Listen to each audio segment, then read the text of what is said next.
What's up everyone, 3D Print 747 here, back again with another video.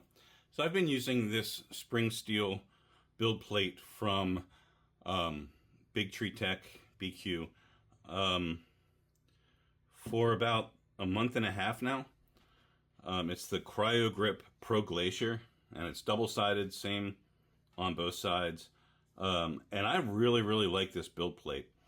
It sticks like no other.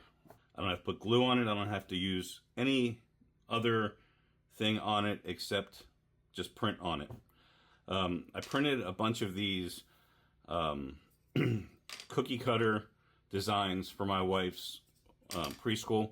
She's going to package them in this, I guess, Peeps sand for all the kids. It's kind of like just an Easter gift.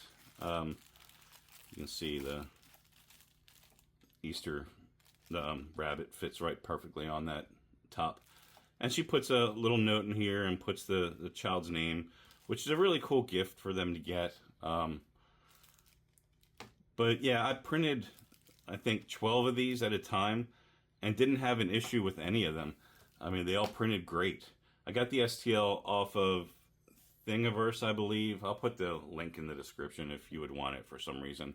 But the reason for this video is just to tell you that if you've got an extra 25 bucks laying around and you're having problems with print sticking, this Cryo Grip Pro Glacier build plate is amazing. I have one for my P1S, and then I also have one for my A1 Mini. So I've got two. I've got three printers, but I've got two. Because I wanted to try them out first just to see if I liked them. And I definitely do. So I'll be picking up a third and using this instead of the bamboo plates. I mean, I'll go back and forth, but this is really a nice plate to use. Okay, so just a quick video. Just wanted to get this out there that if you're looking for something and you're having issues with print sticking, that this build plate might be for you. Check out the link in the description. Please hit that like button and subscribe if you haven't already.